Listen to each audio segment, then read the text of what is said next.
Hi guys, welcome back to my channel. Today I'm filming my January favourites for the second time. The first time went completely Pete Tong. The footage corrupted. I hate technology. But I am so glad that January has come to an end. It felt like the world's longest month. It's been a really slow, draggy month, so I'm excited to see what February forward has to offer. But today I just thought I'd share with you a couple of fashion favourites, a couple of beauty bits and a couple of other bits. So we'll start with the fashion bits. So the first thing are my Doc Martens. I got these in November. I'll just show you one. And these have been an absolute bitch to wear in. This bit here has just cut my feet to shreds. There's loads of different forums online. Some people say we on them, some people say we in them, some people say to use a spoon. I've got something on my face. To like break the back in. But what I've been doing is wearing two pairs of socks and just kind of battling it out. But I really like the colour of them. I've always stepped away from this style of Doc Marten just because I was a bit worried it cut me at the largest bit of my leg. My legs aren't very long anyway. I'm generally quite stumpy, but I saw these in the Doc Marten outlet shop in Wollaston and I just couldn't say no. They're quite soft leather really. Apart from this bit, I've had no other issues. They're definitely not the super stiff ones they do. But I've just been loving these. I've actually scuffed the toes, so apologies for that. But yeah, these boots have been an absolute favourite over the last month. The weather's been really sludgy and icy and cold, so these have been a lifesaver. And my other fashion favourite is this jacket.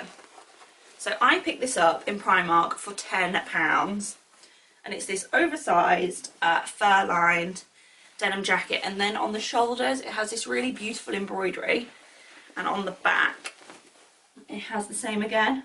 I never saw this in store when it was full price. There was one on the sale rail at the Foss Park in Leicester one, probably about a month ago now, and it was, yeah, 10 quid down from 25, and I just snapped it up. I've been wearing this with leggings and a t-shirt, and it's just a super easy weekend outfit. Throw it on.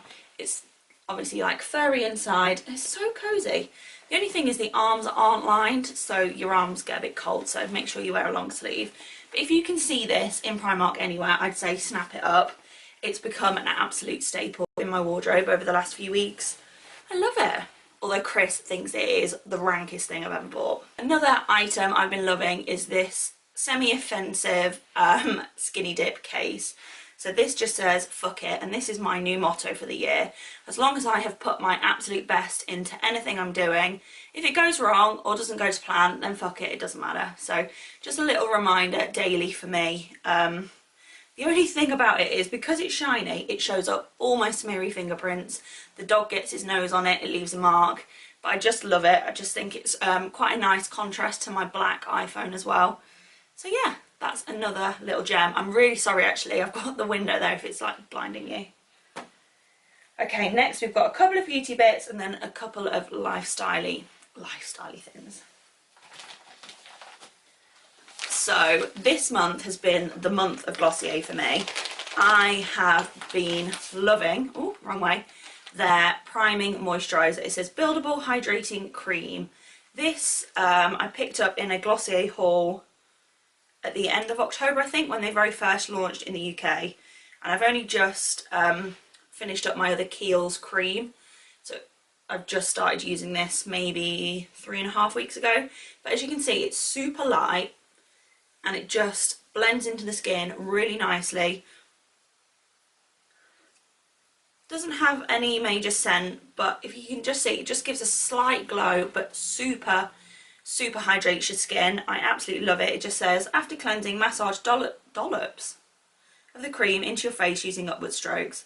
Add more where needed to prime skin for makeup and or life. And on the weekends, I've just been wearing this with my skin, nothing else. And I love it. I really like it. And it really helps that it comes in this super cute pouch. Ugh. So I have 3 lip products and 1 face product. So we'll do the face product first. So I have been loving the Becca Opal highlighter. This is just a mini that I got in a Christmas set donkeys ago. But I've been using this so much. It's really just so beautiful.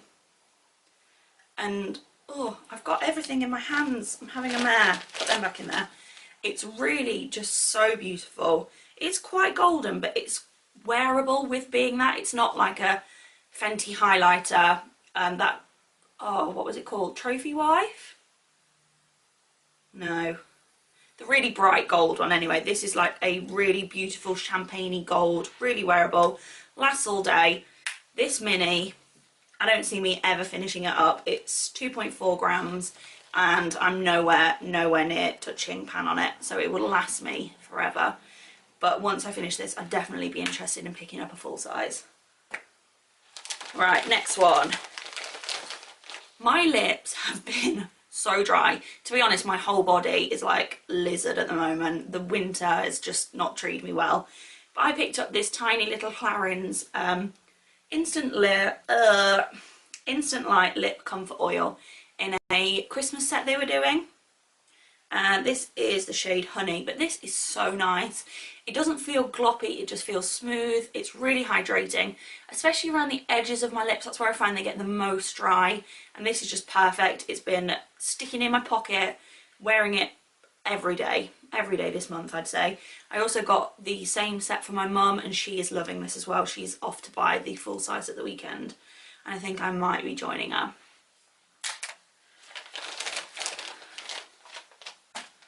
Okay, I'm just looking at these two and realising they're actually very similar, so I'll just group them together. So two lipsticks I've been loving this month, oh, I've got a hair, is the Urban Decay lipstick in Back Talk, which is what I'm wearing today. And it's this gorgeous, almost grey, mauvey pink. I think it looks a little bit different on the lips to in the tube, but this is one of their Comfort Matte formulas, and when they reformulated the massive range, I think it was about 100 lipsticks, this one was impossible to get hold of, and it's just so nice. I absolutely love it. Really comfortable to wear, lasts ages, and just really nice. But for something that lasts even longer, I've been using the Jeffree Star Calabasas liquid lipstick, and this was from the Summer Chrome collection. They're reduced down to about £13 on Beauty Bay at the moment, I think, but I love this. Let me just put them side by side. They are a little bit different. This one is much more pinky toned, but it lasts so well on the lips. These are one of my absolute favourite formulas of liquid lipstick. I've got all the wearable shades already in my collection, and his Valentine's Day shades are coming out will be mine. But yeah, these are just absolutely fab. Okay, next up is a book. So I spoke about this book, which is A Little Life by Hanya Yanagihara, back in February last year. I got about maybe this far through it, and then I just stopped reading it because it was so difficult to carry around. The writing is absolutely tiny, and I just was struggling to actually power through the book, even though I was loving the characters, loving the story. So I actually downloaded it off Audible. If you don't know, Audible is audiobooks. It's run by Amazon, and you pay £8 a month and you get a credit, and you can redeem that against any book on the site. So I got this for one of my monthly credits. It was 32 hours long, but as I do a lot of driving for work, I just crammed it on, plugged it into my car, and loved it. Some days I would just sit in the car parked up outside home just to get to the end of a certain chapter or section, just because I was so invested. This book is complicated, it's emotionally draining, it's difficult to read. There are certain areas of it where I just thought, I honestly don't know if I can carry on reading this. It's very heavy hitting, there's a lot of difficult topics covered in it, but it's so beautifully written, so carefully sort of created.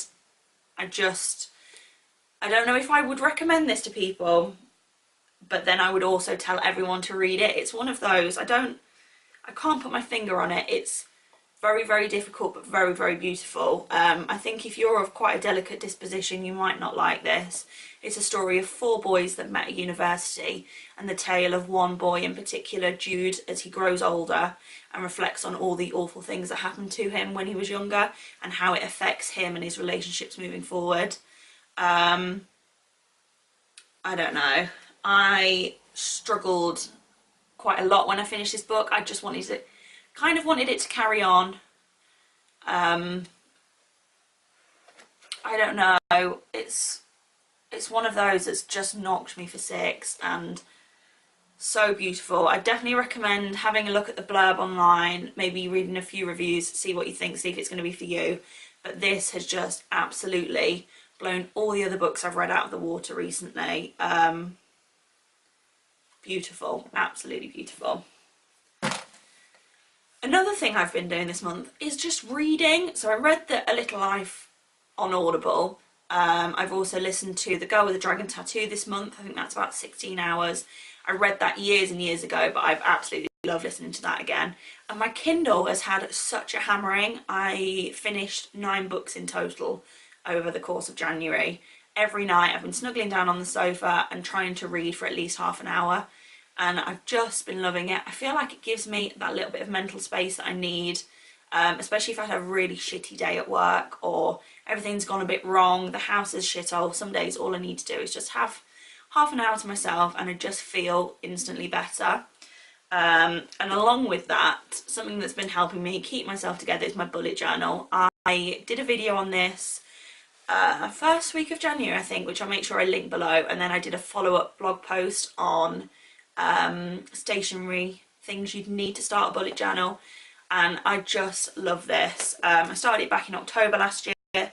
We're now moving in to February and I just love this. It has my holiday tracker for work, it has home decor bits and bobs that I want to do, it has a beauty wish list, my goals for 2018. I'm doing Slimming World at the moment, so it's got bits and bobs for that.